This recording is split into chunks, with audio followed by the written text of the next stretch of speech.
Siapa sih yang tidak mengenal Menteri Keuangan Republik Indonesia yang satu ini? Ibu Sri Mulyani Indrawati lahir di Tanjung Karang, Lampung pada tanggal 26 Agustus 1962. Beliau menyelesaikan pendidikan dan memperoleh gelar sarjana ekonomi dari Universitas Indonesia dan melanjutkan pendidikannya di University of Illinois at Urbana-Champaign, Amerika Serikat dan mendapatkan gelar Master of Science of Policy Economics dan PhD of Economics.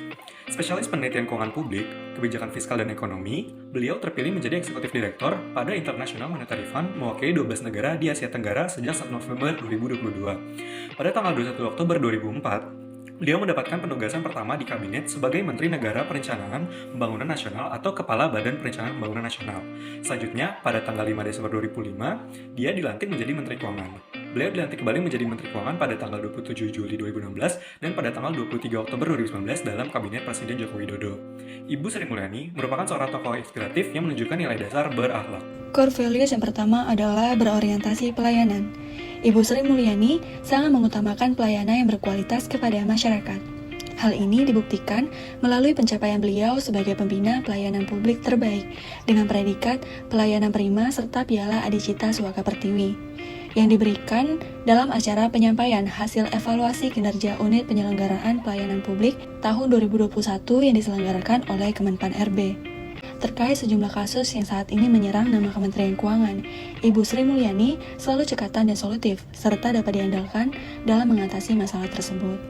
Sikap akuntabilitas Ibu Sri Mulyani terlihat dari cara beliau menangani sejumlah kasus yang membuat riuh media sosial belakangan ini. Dalam sebuah konferensi pers, Ibu Sri turut mengucapkan permintaan maaf atas perilaku penganiayaan oleh anak dari salah satu pejabat di lingkungan Direktorat Jenderal Pajak.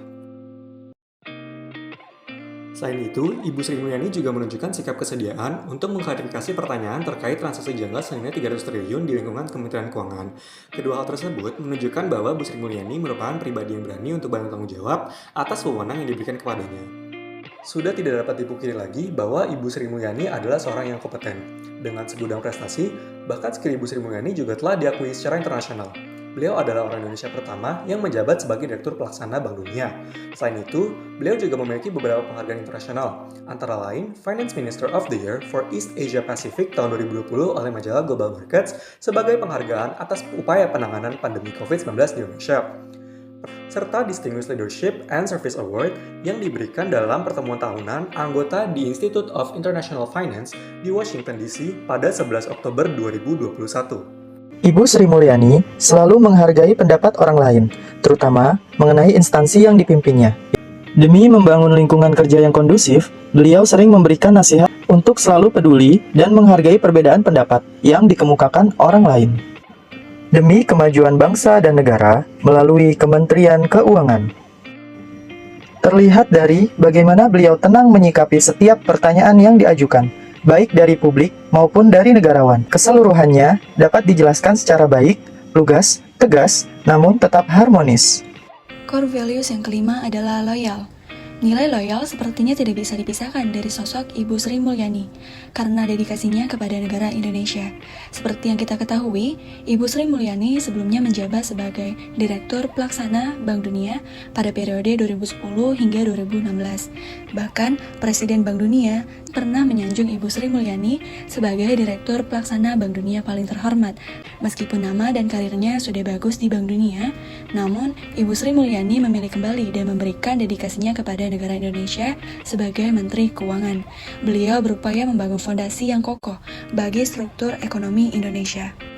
Itu menunjukkan bahwa Ibu Sri Mulyani selalu berupaya dan berkomitmen memberikan kontribusi terhadap negara Indonesia sebagai wujud dedikasinya dan pengabdiannya serta sifat nasionalismenya.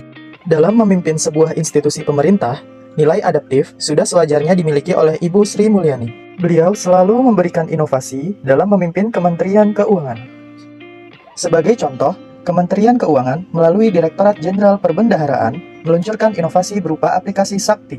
Aplikasi ini merupakan wujud nyata adaptasi teknologi dalam pelayanan publik. Aplikasi ini memudahkan pencairan uang negara secara real-time untuk pelaksanaan program kerja di tiap satuan kerja pemerintah.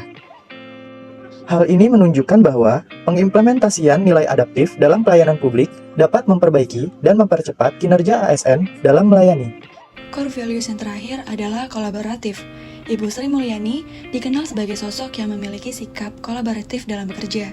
Di berbagai kesempatan, Ibu Sri Mulyani sering menekankan pentingnya kerjasama dan kolaborasi dalam mencapai tujuan bersama. Ibu Sri Mulyani selalu mengajak berbagai pihak untuk bekerja sama mencari solusi dari berbagai masalah ekonomi yang dihadapi oleh Indonesia, serta bekerja sama dalam membuat kebijakan yang lebih efektif dan efisien. Contoh kolaborasi yang dilakukan yaitu membangun hubungan yang baik dengan Bank Dunia untuk meningkatkan kerjasama dalam bidang pembangunan ekonomi. Kemudian, kolaborasi dengan Menteri Keuangan negara lain untuk memperkuat hubungan ekonomi Indonesia dengan negara lain. Dan kolaborasi dengan organisasi internasional seperti G20, Forum Ekonomi Dunia, Organisasi Perdagangan Dunia, dan kolaborasi-kolaborasi lainnya. Hal tersebut menunjukkan bahwa Ibu Sri Mulyani selalu menunjukkan kesediaannya untuk bekerja sama dan bersinergi dalam mencapai hasil yang lebih baik bagi Indonesia. Baik, sekian pemaparan role model berakhlak dari kelompok kami. Terima kasih telah menyimak.